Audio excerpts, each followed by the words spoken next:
아니 산부인과에서 아이를 낳을 수 없다는 게 무슨 말이에요? 캐나다 의료 수준이 이것밖에 안 되나요? 정말 캐나다인이라는 게 부끄럽네요. 죄송합니다. 저희도 무리하게 위험을 무릅쓰고 진행할 수는 없습니다. 이해해 주세요. 한 병원에서 의사와 산모가 심각한 분위기로 이야기를 나누고 있습니다. 산부인과에서 아이를 낳을 수 없다는 게 도대체 무슨 이야기일까요? 안녕하세요. 감동 레전드입니다. 오늘 저와 함께 특별한 이야기를 나눠볼까요? 캐나다에서 살던 엠마가 처음으로 한국을 방문했을 때의 이야기인데요. 여러분들은 한국에 대해서 얼마나 알고 계신가요? 엠마는 한국에서 직접 경험한 한국은 그녀의 생각과는 완전히 달랐다고 합니다. 정말 무엇이 그녀를 이토록 놀라게 했을까요? 엠마의 이야기를 들어보면서 우리도 한국의 매력에 대해 다시 한번 생각해보는 시간을 가져보겠습니다. 지금 시작합니다. 안녕하세요. 제 이름은 엠마입니다. 저는 캐나다에서 태어나고 자란 캐나다인이에요. 지금은 한국 회사로 일을 하러 나온 남편을 따라 한국으로 와서 6년째 한국에서 살고 있습니다. 저는 캐나다에서 태어나고 자라면서 사실 한국이라는 나라에 대해서는 잘 알지 못했어요. 어쩌다가 뉴스에서 북한에 관련된 뉴스들만 조금씩 본 게 전부였죠. 그래서 사실 한국에 오기 전에 저는 한국은 위험한 나라, 아니면 그냥 아시아에 있는 작은 나라라고만 생각했었습니다. 그래서 남편이 처음 한국 회사로 일을 하러 갈 기회가 생겼다고 했을 때 정말 많이 고민했어요. 잘 알지도 못하는 나라에서 가서 잘 살 수 있을까 하는 걱정이 정말 많이 들었죠. 저는 그때까지만 해도 제 고향 캐나다가 세상에서 제일 살기 좋은 나라라고 생각했었거든요. 그래서 남편에게 당장은 결정을 하지 못하겠다고 말했었어요. 남편은 제 의견을 이해해 주어서 그때 처음 한국에 갈 기회가 생겼을 때는 가지 않고 캐나다에 남았습니다. 그런데 제가 한국으로 오게 된 결정적인 이유는 남편의 회사뿐만이 아니었어요. 다른 이유가 있었답니다. 남편에게 온 첫 번째 한국행 제안을 거절하고 난 후에 저랑 남편은 캐나다에서 다니던 회사에서 계속 일을 하며 살고 있었어요. 그러면서 아기를 가지기 위해서 정말 많은 노력을 했었습니다. 하지만 정말 간절히 바랐는데도 아기는 쉽게 찾아와 주지 않았어요. 몸에 좋은 약도 많이 먹었고 건강관리도 정말 열심히 했지만 저희 부부가 바라는 아기는 오지 않았답니다. 얼마나 많이 울었는지 몰라요. 남편도 저도 건강하고 몸에 아무런 이상이 없다고 하는데도 아기가 오지 않으니 도대체 누구를 원망해야 할지도 모르겠고 정말 고통스러운 시간들을 보냈습니다. 병원에서 의사 선생님은 저와 남편이 둘 다 젊고 몸도 건강하니까 우선은 천천히 기다려보자고 하셨지만 매달 확인하게 되는 실패 소식은 어김없이 저와 남편을 끝없는 슬픔에 잠기게 만들었죠. 감사하게도 부모님들은 아기가 없어도 부부는 남편과 아내가 행복하게만 살면 되는 것이라고 위로해 주시며 아기를 가지라는 압박은 주시지 않으셨어요. 하지만 워낙 아이들을 좋아했던 저와 남편은 두 사람이 아기를 원했기 때문에 기다리는 그 시간이 너무너무 힘들었습니다. 저희는 결국 그래서 자연스럽게 임신하는 것은 포기하고 병원에 찾아가서 시험관으로 인공수정을 통해 아기를 가지기로 결정했어요. 물론 시험관 아기도 쉬운 것은 아니었죠.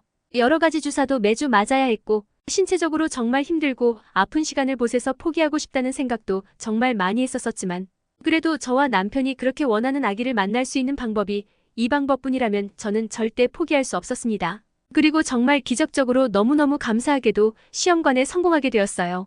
저와 남편은 너무 행복해서 그날 초음파 검사라는 걸 처음 하고 엉엉 울었답니다. 이제 우리 가족이 정말 더 행복해질 거라고 생각했어요. 그런데 저희가 예상하지 못했던 문제가 하나 생겼습니다. 바로 아이가 한 명이 아니라는 것이었어요. 보통 인공수정을 할 때는 수정에 실패할 경우를 대비하여 2개 이상을 수정시킨다고 해요. 그런데 저희는 수정이 전부 성공하여 전혀 예상치도 못하게 저는 제 배 속에 3명의 아기를 품게 되었습니다. 제가 새 쌍둥이를 임신하게 된 거예요.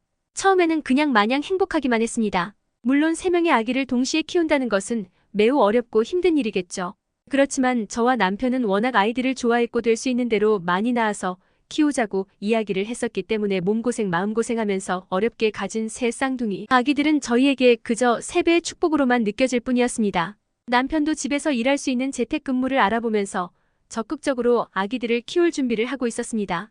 그렇지만 시간이 지나고 아기를 낳을 시기가 다가오고 있을 때 산부인과에서 충격적인 말을 전해 들었습니다. 그것은 바로 제가 그 병원에서 아기들을 낳을 수 없다는 것이었어요. 저는 너무 놀랐죠. 첫 초음파 검사부터 시작해서 쭉 다녔던 산부인과인데 아기는 낳을 수 없다니 이게 대체 무슨 말인지 이해할 수가 없었어요. 의사 선생님도 미안한 얼굴로 말씀하셨습니다. 저는 새 쌍둥이를 다 낳기로 결정했는데 그건 너무 위험한 일이라서 그 병원에서는 할 수가 없다고요. 저는 처음에 의사 선생님이 아기를 낳는 과정에서 위험성이 크다고 말씀하시는 건 줄 알았어요. 그런데 그것뿐 아니라 다른 것도 있더라고요. 다들 아시겠지만 그냥 쌍둥이도 아닌 3명의 쌍둥이를 낳는 건 아무래도 위험성이 더 클 수밖에는 없어요. 그래서 저도 일찌감치 아기들을 낳을 때는 수술을 해서 낳기로 하고 자연적으로 낳는 것은 포기했었고요. 캐나다의 병원들은 거의 대부분이 국가가 개입하지 않고 개인적으로 운영되는 병원입니다. 그렇다 보니 작은 감기로 인해 의사를 단 몇 분 동안 만나는 것조차도 많은 돈을 내야 해요. 심지어 상처에 붙이는 밴드나 연고 같은 것들도 가격이 비싸답니다. 저는 다행히 캐나다인이고 캐나다인이 받을 수 있는 의료보험 같은 혜택을 받으면서 살았기 때문에 어릴 때부터 그때까지는 그런 면에서는 걱정을 할 일이 없이 살았었어요. 그런데 이게 아기들을 낳으려니 문제가 된 거죠. 병원들은 개인적으로 운영되는 병원이고 혹시라도 제가 3명의 아기들을 낳다가 무슨 일이 생길 경우 병원의 평판에 흠이 되는 일이 되는 거잖아요. 그러니 위험성이 있는 사모인 저희 출산은 맡아줄 수가 없다는 거였죠. 처음에 그 말을 들은 저와 남편은 화가 났어요. 의사들이면 어쨌든 책임을 져줘야 한다고 생각했거든요. 의사들이 그러라고 공부하고 배운 거잖아요. 그러나 그 산부인과에서는 끝끝내 저와 3명의 아기들을 받아줄 수가 없다고 했고 저와 남편은 결국 다른 병원들을 찾아보아야 했습니다. 처음에는 대수롭지 않게 생각했어요. 그냥 저 산부인과의 의사들이 능력이 없는 거겠지 생각했었죠. 우리 아기들을 태어나게 해줄 병원이 있을 거야. 얼마든지 더 능력 좋은 병원들이 있을 거야 라고 생각하면서 다른 병원들을 찾아다녔습니다. 그러나 이새 저와 남편은 매우 당혹스러운 상황에 놓이게 되었어요. 다른 병원들을 찾아가도 한결같이 첫 병원과 똑같은 말을 하면서 저와 새 쌍둥이 아기들을 받아줄 수가 없다고 그러더라고요. 정말 죄송하지만 위험성이 너무 높다. 혹시라도 잘못되면 저뿐만 아니라 병원에도 아주 큰 위험으로 돌아올 수 있다라는 말을 하면서 사과와 함께 저와 남편을 내보내곤 했습니다. 그때서야 저는 생각했어요. 캐나다이라는 나라의 의료 상태를요. 의사들이 환자들의 상태보다는 자신들의 이익만 생각하면서 이기적으로 환자들을 차별한다는 생각을 하게 되었죠. 처음으로 이 나라에서 태어난 것이 원망스러울 정도였습니다. 아기 출산일은 하루하루 다가오는데 병원을 찾지 못했어요. 새 쌍둥이를 그렇다고 집에서 낳을 수도 없는 일이었죠. 눈물로 하루하루를 보내면서 이제 어떡하지 우리 아기들 어떡하지 하면서 남편하고 둘이 방법을 강구했습니다. 그런데 어느 날 저에게 대학교 시절 친구가 찾아왔어요. 친구는 대학교를 졸업하고 한국에 여행을 가서 영화처럼 만난 한국 남자와 결혼을 하고 한국에 살고 있었죠. 그런데 어머니 생신을 기념해서 오랜만에 캐나다로 돌아온 것이었어요. 제가 그토록 권하던 임신을 했다는 소식을 듣고 축하해주러 선물을 들고 찾아온 친구는 어두운 표정에 저를 보고 깜짝 놀랐습니다. 그렇게 원하던 아기를 한꺼번에 3명이나 가졌는데 왜 그렇게 얼굴이 슬퍼 보이냐고 물었죠. 저는 엉엉 울면서 친구에게 절망스러운 상황에 대해서 털어놓았습니다. 그런데 놀랍게도 제 이야기를 들은 친구는 전혀 걱정할 것 없다고 그러면서 저에게 한국으로 와서 새 쌍둥이를 낳으라고 강력하게 권유하더라고요. 한국에는 능력 있는 의사들이 많고 아기들을 충분히 받아줄 수 있다고 했어요. 무엇보다 한국은 병원의 이익이나 개인의 이익이 아닌 환자를 최우선으로 생각해준다면서요. 그리고 자기가 쌍둥이들을 전문으로 하는 의사까지 알아봐 줄 테니 한국에 와서 아기를 낳으라고 했죠. 때마침 좋은 타이밍으로 남편에게 또다시 한국 회사 근무 제안이 들어왔습니다. 결국 저와 남편은 고민 끝에 더 이상 캐나다에서 다른 선택지를 찾는 것은 어렵겠다고 판단하고 한국으로 가기로 결정했어요. 그렇게 출산을 앞두고 남편과 저는 한국으로 들어오게 되었죠. 친구가 소개시켜준 쌍둥이 전문 의사가 있는 큰 병원으로 찾아간 저는 정말 깜짝 놀랐어요. 의사 선생님이 저를 보자마자 따뜻하게 안아주셨거든요. 저희 어머니같이 넓은 품을 가지신 여자 선생님이셨습니다. 저를 보고 어떻게 3명이나 되는 아기들을 다 지키고 품고 있을 결정을 내렸냐면서 정말 존경한다고 하시며 저를 꼭 안아주시며 잘했다고 잘 견뎠다고 해주시더라고요. 그 말을 들은 저는 눈물을 쏟을 수밖에 없었습니다. 캐나다 병원에서는 모든 의사들이 제 소중한 아기들을 무슨 폭탄 취급하면서 위험한 존재들로만 취급했거든요. 그러나 한국 병원의 의사 선생님은 아기들은 무조건 지켜져야 할 소중한 존재들이고 그 아기들의 위험 속에서도 지킨 제가 아주 훌륭한 엄마라고 해주셨어요. 저도 남편도 정말 큰 감동을 받았습니다. 의사 선생님께서는 캐나다 병원에서는 한 번도 경험하지 못했던 친절함으로 하나하나 차근차근 모든 과정을 이끌어 주셨어요. 일단 아기들이 3명이나 되기 때문에 다른 아기들보다 빠른 시기에 수술을 해서 꺼내야 한다고 했습니다. 그리고 아기들이 태어나면 다른 아기들보다 일찍 나왔기 때문에 보통 아기들보다 오래 병원에서 지켜보고 괜찮은지 상태를 봐야 한댔죠. 위험할 수도 있는 일이었지만 그래도 최선을 다해 아기들을 지켜주시겠다고 약속하셨어요. 그렇게 저는 제 가족이라고는 남편밖에 없었지만 낯선 땅에서도 안심하고 아기를 낳을 준비를 할 수 있었습니다. 심지어 새 쌍둥이를 임신한 엄마가 이사 왔다는 이야기가 퍼지자마자 저와 남편이 들어간 아파트에서 얼마나 많은 선물을 보내주셨는지 몰라요. 아파트에서 살던 아기를 키우는 다른 엄마들도 선물들과 본인들이 사용하던 깨끗한 아기용품들을 정말 많이 가져다 주었죠. 그리고 아기를 한꺼번에 넷이나 키우려면 기저귀 값도 얼마나 많이 들겠냐면서 기저귀를 10박스나 사다 주신 아저씨도 계셨습니다. 캐나다에서 눈물로 걱정하던 저는 그렇게 3명의 아기들을 무사히 낳을 수 있었어요. 물론 정말 큰 수술이었습니다. 병원에서 엄청 많은 의사 선생님들과 간호사 선생님들이 제가 아기를 낳는 걸 도우시려고 모이셨다고 들었어요. 다른 아기들이 태어날 때와 비교하면 시간도 많이 걸렸고요. 그러나 모든 선생님들은 그 모든 시간 동안 한 번도 힘든 표정 없이 너무 친절하게 저를 응원해주시고 안심할 수 있도록 도와주셨습니다. 그리고 제가 정말 한국 병원 선생님들께 너무 큰 감동을 받았던 것은 아기들이 태어나고 난 이후였는데요. 3명의 아기들은 목욕이 끝나고 나서 인큐베이터로 들어갔거든요. 다른 아기들과 비교해서 일찍 태어났으니까요. 그런데 제가 아기들을 낳고 쉬고 있는 병실로 선생님들이 아기들이 들어있는 3개의 인큐베이터를 끌고 들어오셨습니다. 그 후에 한 간호사 선생님이 제 앞에 커다란 천으로 된 스크린을 내리셨어요. 그리고 조금 뒤 저는 제 눈을 의심할 수밖에 없었습니다. 화면 속 가득히 캐나다에 계신 제 부모님의 모습이 나타났거든요. 알고 봤더니 선생님들께서 남편에게 먼저 말을 하셔서 캐나다에 계신 부모님들께도 아기들을 영상통화로 보여드리자고 하셔서 생긴 일이었어요. 선생님들은 아기들을 한 명 한 명 가까이 데려가 제 부모님께 갓 태어난 손주들을 볼 수 있도록 해주셨습니다. 캐나다에서 아무 병원도 저희 아기들을 봐줄 수 없다고 했을 때 저만큼이나 걱정하시면서 눈물도 많이 흘리셨던 부모님이셨어요. 그래서 더욱 빨리 건강한 아기들을 보여드리고 싶었는데 한국 병원의 선생님들께서 거기까지 먼저 생각하시고 아기들을 보여주셔서 저는 부모님과 통화하는 내내 감동의 눈물을 흘릴 수밖에 없었죠. 정말 감동적인 순간이었고 아기들과 저를 보신 부모님들도 우시면서 몇 번씩이나 한국 병원의 의사 선생님들께 감사하다고 하셨습니다. 남편도 정말 많이 울었고요. 사실 캐나다의 병원들이 아기들을 낳는 것조차도 거절을 했기 때문에 한국 병원에서 우리 아기들을 전부 낳을 수 있도록 해준다는 것만으로도 저와 남편에게는 큰 감동이었는데요.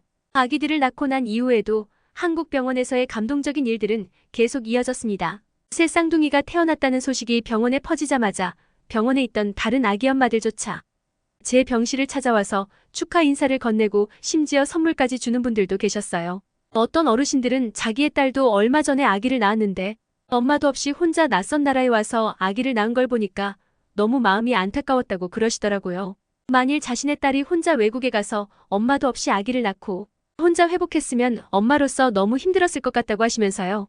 그러면서 한국에서는 아기를 낳으면 이런 걸 먹는다면서 직접 만드셨다는 미역국도 가져다 주셨는데 처음 먹어보는 낯선 음식이었지만 엄마의 마음이 느껴져서 정말 큰 감동을 받았습니다. 사실 저도 아기 낳고 캐나다에 계신 엄마가 너무 보고 싶었거든요. 캐나다에서 아기를 낳았으면 엄마가 옆에 계시면서 수고했다고 칭찬도 해주시고 몸도 챙겨주셨을 텐데 그러지 못하시니까요. 심지어 남편의 회사도 정말 많은 배려를 해주었어요. 사실 이제 막 발령받아서 새로운 지사에 출근하게 되었으니까 다른 사람들보다도 더 빨리 더 많이 일을 해서 얼른 적응을 해야 하는데 온 지 얼마 되지도 않아 아기들의 아빠가 되었으니 남편은 낮에는 일하고 밤에는 병원으로 와서 저를 돌보느라 정말 바빴습니다. 그러나 회사에서는 그런 남편의 사정을 이해해 주었어요. 남편의 한국지사 사장님께서는 영어도 정말 잘하시고 마음씨가 너무 좋으신 분이셨는데 선물이라며 남편에게 보너스로 급여도 더 주시고 퇴근도 일찍 할 수 있도록 정말 많이 배려해 주셨어요. 그뿐 아니라 새 쌍둥이를 키우는데 힘들지 않도록 병원에서 태어나기 전에 도우미 지원도 다 알아봐 주셨습니다. 외국에서 와서 잘 모를 저를 위해서 대신 먼저 찾아봐 주시고 알려주신 거죠. 덕분에 저는 3명의 아기들을 생각보다 수월하게 잘 키워낼 수 있었답니다. 물론 남편의 도움도 많았고요. 아기들이 첫 생일을 맞았을 때는 남편 회사에서 또 보너스 급여와 여러 가지 선물들도 많이 받았어요. 그중에서 최고의 선물은 바로 저와 남편의 부모님이 한국에 오실 수 있도록 남편 회사에서 먼저 나서준 것이었죠. 남편 회사와 캐나다에 있는 본사와 연결해서 부모님들이 한국에 오셔서 아기들도 만나시고 저와 남편과 함께 가족들의 시간을 보낼 수 있도록 해주셨답니다. 호텔도 다 예약해주시고 관광 코스도 예약해주시고요. 덕분에 꿈처럼 행복하고 영원히 잊지 못할 추억들을 많이 만들었어요. 지금은 말씀드렸다시피 한국살이 6년차가 돼가고 있는데요. 이제 아기들이 어느 정도 커서 어린이집에 보내고 있어요. 사실 저는 아직도 한국말이 서툴고 막 잘하지는 않는데요. 아이들은 말을 빨리 배운다더니 어린이집에 꾸준히 나가니까 친구들하고 서로 대화하는 데는 문제가 없는 것 같아요. 집에서는 제가 영어를 써서 영어로 말을 해도 다 알아듣고요. 아기들이 어린이집에 가니까 어린이집에 있는 다른 아이들의 엄마들과도 친해졌는데요. 모든 엄마들이 절 보고 정말 대단하고 존경스럽다고 하면서 필요한 게 있다면 언제든지 이야기하라고 말하고 아낌없이 도와준답니다. 이런 걸 보면 한국은 개인주의가 강한 캐나다와는 달리 정말 따뜻하고 정이 넘치는 곳인 것 같아서 제 마음까지 따뜻해지는 걸 항상 느끼고 있어요. 뭐든지 나누고 자기에게 돌아오는 것이 없어도 항상 서로 돕는 문화가 캐나다에서 온 저에게는 낯설기도 하지만 동시에 언제나 항상 큰 감동을 준답니다. 한국에서 지새다 보니 한국의 이 따뜻한 문화가 너무 좋아서 예전보다 더 길게 한국에서 살고 싶은 마음이 커지고 있어요. 이제 6년째라 곧 캐나다로 다시 돌아갈지 남을지 결정해야 할 시기가 다가오는데 사실 남편도 그렇고 저도 그렇고 캐나다에 남아있는 가족들에게는 미안하지만 아이들에게도 이 문화를 더 경험하게 해주고 싶어서 한국에 남아있고 싶은 마음이 크답니다. 아마 한국에 남을 것 같아요. 제 바람이지만요. 앞으로도 한국에서 좋은 사람들 많이 만나면서 저도 한국 사람들처럼 더 따뜻한 마음씨를 가지고 싶어요. 어떻게 보셨나요? 오늘도 아름다운 사연과 함께하는 시간이었습니다. 구독과 좋아요 부탁드립니다. 끝까지 시청해주셔서 감사합니다.